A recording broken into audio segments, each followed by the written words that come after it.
안녕하세요. 증권사 운용팀 트레이더로 근무했던 스타트레이딩입니다. 직장인의 고수익 재테크, 해외 선물로 BMW 사신 분들 계신가요? 있으시겠죠? 그리고 잃으신 분도 계실 테고요. 한번 멋진 사진들 가져와 봤습니다.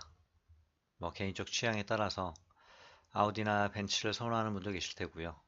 또 BMW가 멋있다라고 생각되는 분도 계실 테고요. BMW 얼마 정도 하나요? 5 시리즈 기준으로 했을 때 대략 6천만 원에서 7천 정도면은 살 수가 있죠. 크다면 아주 큰 금액이고요. 또 요즘 워낙에 많은 분들이 수입차를 구매하고 계시죠. 한번 현실적으로 직장인들이 매매를 통해서 이렇게 수입차를 살 수 있을 때까지 어느 정도의 시간이 걸리고 혹은 어떤 방법들을 동원해야 되는지 저 나름의 생각들을 한번 얘기해 보고자 합니다. 지나놓고 나서 벌었네 말았네 얘기하는 것보다는 제가 매매했던 동영상 부분을 캡처 화면으로 떠왔습니다. 한번 보면서 설명을 드려보도록 하겠습니다. 7850.21 매도 7 계약을 했고요. 대략 9,000달러 정도, 환율이 올랐으니까 약 1,000만원 정도 수익이 되겠네요. 날짜는 4월 25일이고요. 바로 얼마 전이죠. 7850.21 이 정도에 매도를 했고요. 바로 급락이 나와줘서 포지션을 홀딩해서 이 아래 구간 정도에서 청산을 갖다가 부분적으로 행하게 됩니다. 하나 더 보죠. 크루드 오일입니다. 날짜는 같은 날이었고요. 지금 차트는 위에가 일봉, 아래가 30분 차트입니다. 오일 같은 경우는 가격이 지속적으로 3, 4월 들어서면서 상승 흐름을 보입니다. 66.60달러까지 상승을 했었고요. 제가 매도한 단가는 66.28. 이 정도 가격선이 되겠네요. 자, 이 정도 가격선에서 매도를 하고 정할 건 손절입니다. 내가 어느 정도 가격이 올라오면 손절을 정할지를 항상 먼저 정하고 진입을 합니다. 그리고 수익이 나는 구간에서 포지션을 홀딩을 하죠. 이때는 차트적인 어떤 기법, 또 시황적인 부분, 시황적인 건 원유 재고라든지 또 어떤 다른 어떤 오펙 회의 결과, 또 트럼프의 어떤 멘트들, 다양한 것들을 참조하고 있습니다. 그리고 그날 아침에 항생 선물입니다. 항생은 소폭 개파락 출발을 했었고요. 이 구간에서 매수가 이루어집니다. 29342 이 구간쯤 되겠네요. 그리고 2800달러 정도 수익. 이건 홍콩 달러입니다. 자, 제가 이걸 이렇게 보여드린 이유는 어떤 상품들을 거래함에 있어서 어떤 원칙들을 갖고 있었는지 혹은 또 이날 매매하신 분들이 계시겠죠. 시장의 방향을 어느 순간에는 올킬이라고 표현할 만큼 다 맞추는 경우도 발생을 합니다. 혹은 잘 안 돼가지고 들어가기만 하면 손실이 나는 그런 상황도 있겠죠. 근데 제일 중요한 부분은 이런 어떤 선물 매매로 5, 6천만 원 정도 수익 나서 수입차 정도 살려고 한다라고 하면 내가 정해야 될 것들, 또 어떤 식으로 매매를 해야 되는지 방향이 정해져 있어야 된다는 거죠. 매도했던 포지션들을 일부 청산들을 다 시킨 거죠. 그래서 수익이 이렇게 발생을 했습니다. 위에 게 이제 나스닥 선물이고요. 이 중간 게 크루드 오일, 그리고 이제 항생 선물. 자, 성공적인 트레이딩을 위해서 지켜야 하는 세 가지. 이 세 가지만 지켜준다라고 하면 수익을 낼 수 있고 또 누구라도 돈을 벌 수 있다라고 생각을 합니다.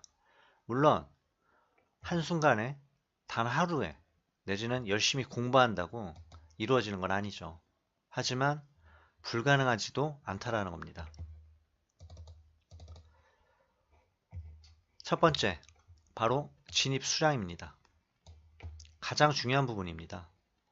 많은 분들이 기법적으로만 고민들을 하고 그걸로 이 매매를 성공할 수 있다, 수익을 낼 수 있다라고 착각들 하고 계시는데 그렇지 않습니다. 진입 수량이라는 거는 내가 자금을 벌 때도 혹은 마이너스가 날 때도 항상 일정 범위 내에서 이루어져야 됩니다. 이 어떤 범위를 벗어나게 되면 누구나 다 멘붕이 찾아오게 되고요. 이성적 판단이 흐려지게 됩니다. 저는 지금 이 시장에 진입한 지가 20년 차입니다. 7계약이 많다면 많은 걸 수도 있을 테고요. 하지만 뭐 매매하신 지 얼마나 되셨는지 각각의 이제 상황들은 다 다르시겠지만 아직까지 안정적인 수익을 갖다가 내서 수익을 쌓아나가고 있는 상황이 아니라고 한다면 최소 수량으로 거래를 토대로 어느 정도 한 단계 레벨업이 될 때까지는 꾹 참고 지속적인 승률을 키워나가는 데 목표를 두셨으면 좋겠습니다. 그리고 그걸 이뤄내기 위해서는 진입 수량이 처음부터 정해져야 되고 정말 목에 칼이 들어와도 이 수량만큼은 지켜져야 됩니다. 내가 맥스 계약을 2계약을 했다. 혹은 3계약을 했다. 그러면 내 자금이 얼마가 됐던지 간에 이 수량 이내에서 하셔야 된다는 거죠. 이걸 벗어나서 어느 날 5계약, 6계약, 10계약을 하다 보면 답이 안 나옵니다. 주식을 1000만원으로 매매하던 사람이 어느 순간 자금이 생겼다. 1억 가지고 매매하면 수익을 낼 수 있을까요? 그렇지 않죠. 심리적 부담감과 압박감, 그래서 두려움도 생기고요. 작은 수량으로, 작은 금액으로는 상당폭 큰 수익을 취할 수 있었음에도 불구하고 오히려 큰 금액이 들어가면 견디지도 못하게 되고요. 손실이 나게 됐을 때는 이걸 내가 자르고 다시 뭔가 해봐야지라는 생각을 못 갖게 됩니다. 그만큼 중요한 부분입니다. 이건 다 연관성을 갖게 되는데 매매 스타일을 결정해야 됩니다. 매매 스타일이라는 건 뭐냐? 단타를 할 것인지 아니면 조금 길게 추세를 보는 데이 트레이딩을 할 것인지 이걸 정하라는 거죠. 단거리 달리기를 잘하는 사람이 마라톤까지 잘하나요? 그렇지 않습니다. 혹은 42.195km 마라톤을 갖다가 잘하는 사람이 100m 단거리 매매 달리기를 잘할까요? 그렇지 않습니다. 호흡법도 달라지고요. 체력 안배하는 것도 달라지고요. 모든 어떤 여건들이 다 달라집니다. 똑같은 달리기지만 거리를 얼마를 두고 내가 나의 컨디션 또는 달리기 주법을 적용하느냐가 이 매매에서도 마찬가지입니다. 단타 매매, 해외 선물로 따지면 예를 들어서 한 번 진입했을 때 15에서 20만원 정도 목표로 한다. 한 계약 기준으로. 그러면 이걸 반복적으로 매매를 해야 됩니다. 어느 순간 물렸다. 30만원 손실이 났어요. 한 계약 더 추가를 하죠. 어느 순간 6, 70만원이 넘어가고 100만원이 됐을 때 어떤 경조형들을 하게 되나요? 자금을 최대한 투입시켜 가지고 계약수를 늘리거나 아니면 버티기 모드로 들어갑니다. 아주 위험한 발상이죠. 이 100만원이 200만원 혹은 300만원이 되는데 단 1시간 만에도 가능하고요. 길어봐야 1, 2일 아마도 경험들을 해보신 분들 많으시겠죠. 그래서 단타를 할 건지 데이 트레이딩 할 건지 최초부터 정하고 여기에 맞는 손절 범위를 정해야 됩니다. 손절 범위. 결국 이 손절이라는 거는 원칙이겠죠. 나는 얼마가 손실 났을 때 포지션을 자르겠다. 그래서 이 수량과 손절, 특히 기관 투자자에 있어서는 일간 손실 한도가 정해집니다. 개인들하고 다른 부분이죠. 개인들은 마음속으로는 정하죠. 얼마 정도 손실 나면 내가 오늘 매매는 그만해야지. 내지는 그렇게 해야 된다라고 이제 알고 계신 분들도 있죠. 근데 지키지를 못한다라는 거.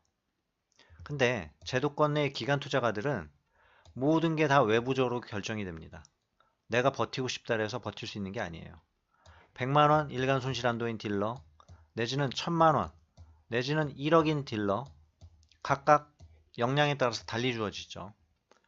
하지만 이 손실한도에 왔을 때는 칼같이 모든 포지션을 청산해야 됩니다. 그렇지 않고 버틴다? 예, 여의도 바닥이 남아 있을 수도 없고요. 회사에서 잘리면 이런 딜러들은 다른 곳에서 발 붙이기도 어렵습니다. 자, 다시 한번 새겨보죠. 진입 수량, 그리고 단타 할지, 데이 트레이딩을 할지, 매매 스타일, 그리고 원칙. 이 원칙들을 내가 얼마나 제대로 정했고 지킬 수 있는가. 이 부분이 성공적인 매매를 할 수 있는 세 가지 요건입니다. 쉽다면 아주 쉽죠. 다만 단 한순간도 어겨지면 안 됩니다. 이 한 번의 예외를 두는 순간, 내지는 내가 한 번 물타기를 들어가고 진입 수량을 어기고, 혹은 20만원 손절을 뒀던 사람이 50만원, 60만원 될 때까지 포지션을 방치하고, 그렇게 되면 어떻게 된다? 예, 성공과는 거리가 멀어지죠. 남들 다 탄다는 수입차, 내지는 원하는 차 한번 몰아보셔야죠. 얼마든지 매매로서 성공을 한다라고 하면 뭐 100만 유튜버가 부럽지 않을 만큼 수익을 낼 수 있습니다. 근데 거쳐야 되는 과정이라는 게 있는 거죠. 그 단계라는 게 있습니다. 그래서 이 영상을 보시는 분들이라고 한다라고 하면 무엇을 지금 중점을 둬야 되는지 한 번 더 생각을 해보시고, 또 제가 얘기하는 부분들을 정말 저럴 수도 있겠구나, 저런 것들이 중요할 수 있겠구나 한번 공감하고 깨닫는 시간이 되셨으면 좋겠습니다. 지금은 수익이 난 포지션이죠. 이런 시장일 때 어떤 상황이 연출되느냐, 앞 시장을 한번 가보죠. 미국장이 개장하고 순간 급락이 나타납니다. 7,800포인트를 깨는 흐름이 나타난 후에 급반등, 그리고 다시 하락을 했다가 또 상승을 해서 거의 고점까지 밀어붙입니다. 상승장에서 자주 나타나는 패턴이죠. 아침 개장하고 나서 급락, 그리고 다시 반등했다가 종가상에는 오히려 상승 마감하는, 그래서 원웨이 상승장 내지는 계단식 상승이 나타날 때 선물 매매하는 사람들은 많이 힘들어합니다. 내가 뷰를 매수로 갖고 있었다라고 하면 잘 잡아가지고 홀딩을 했다라고 하면 쉽게 수익이 날 수도 있겠지만, 많이 올라왔는데 여기서 더 올라가려나? 이제 이런 생각들을 하게 되죠. 그래서 매도를 갖다가 할까 못하다가 이런 흐름이 나오고 나면 뒤늦게 사실 매도 동참이 돼요.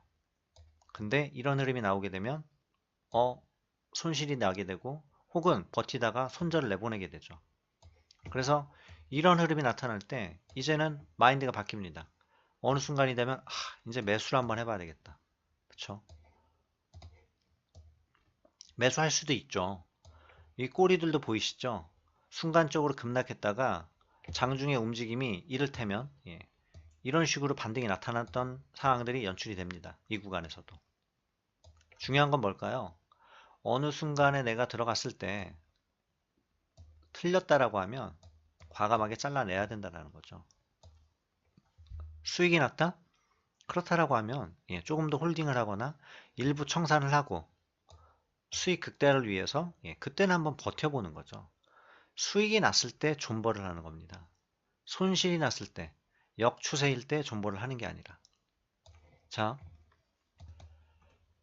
비트코인 혹은 가상화폐 때문에 수익을 한번 크게 내보신 분들도 계실 테고, 다시는 쳐다도 보기 싫다, 내지는 정말 피말리는 시간을 보냈다 라고 생각하는 분들도 계실 겁니다. 이 상품이 어떻게 보면 많은 기회들을 줬죠. 그리고 거품이다, 튤립 버블이다, 이런 얘기까지 나오면서 이런 급등이 나타났습니다. 근데 중요한 건 뭘까요? 이 수익 기회에서 내가 수익을 놓치고 결국은 뒤에 뭔가 진입을 해서 잘못된 판단을 하는 거겠죠. 근데 주식을 몇 년 해보셨거나 특히 선물 옵션 쪽을 갖다가 거래를 해오셨던 분들이라고 하면 고점에서 나타나는 이런 패턴의 징후들, 제가 다른 영상에서도 보여드렸었는데 너무나 많이 나타나죠. 그리고 이 구간에서 이렇게 해서 빠질 때는 중간중간 반등도 상당폭 나오지만 결과적으로는 어떻습니까? 정말 모두 다 나가 떨어지게끔. 뭐 주식으로 틀면 물량 털기 작업이라고 하죠. 그 기간이 보통 6개월에서 길게는 한 2년 정도까지 흘러갑니다. 이런 시간이 지나고 난 다음에야 그 다음에 뭔가 반응을 하죠. 다만 전제 조건이 있습니다. 거래량 부분 보이시죠? 이때 관심을 가졌던 사람들이 소규모 자금을 투입을 해서 내지는 적지 않은 수익을 달성을 합니다. 근데 중요한 건 어떤 거냐? 추가 자금 투입이죠. 주식도 그래요. 직장인들이 보통 500만원, 1000만원 내지는 뭐 2, 3천만원 가지고 뭐 이런저런 소문 끝에 주식을 삽니다. 단기적으로 급등을 맛봐요. 올라갔을 때 우와 이거 돈이 되는데 얼마 간다더라. 지금 내가 산 가격에서 얼마만큼 올라왔는지 혹은 이 가격에서 얼마만큼 올라왔는지가 눈에 안 보이죠. 얼마 간다더라. 수익금만 계산하게 됩니다. 그러니까 여기에서 5천만 원을 담았으면 내가 인생 역전을 하는 건데 혹은 내가 지금 아파트 담보대출 받은 거 이거 일시에 상환할 수 있는 건데 등등 여러 가지 이유들을 발생시키면서 추가 자금이 투입됩니다. 500만 원을 투입하면 다행이죠. 1000만 원, 5천만 원이 이 구간에 들어가는 거죠. 단기적으로 수익이 나옵니다. 근데 못 털죠. 그리고 하락을 합니다. 결국은 평균 단가보다 더 내려가는 상황이 발생되죠. 모든 어떤 투자의 논리는 이런 구간에서 시작이 됩니다. 계약수를 지켜야 된다는 거, 내지는 내가 정한 어떤 손절선을 지켜야 된다는 거. 전문 트레이더들이 잘하는 거는 그거 하나밖에 없습니다. 시장에 대한 연구, 아시는 분들은 아실 거예요. 운영팀 딜러들이 장기적인 어떤 등락을 이용해서 매매하는 트레이더들이 시장에 대해서 막 파고 연구하고 그런 과정을 물론 어느 정도는 거쳤겠지만 매매는 그냥 매매적으로 합니다. 가격이 올라갈지 내려갈지 판단하고 어느 순간에 매도 진입해서 수익 나면 털고 만약에 매도했는데 반등해서 올라가면 열받더라도 자르고 혹은 또 여기에서 매수로 스위칭 해가지고 포지션 엎어치고 그냥 그렇게 매매를 계속 해나가는 거죠. 근데 나름의 분석 어떻다 저떻다 하면서 이제 사람이 털지를 못하게 만든 상황이 만들어지죠. 이게 일반적인 어떤 투자자들의 방식입니다.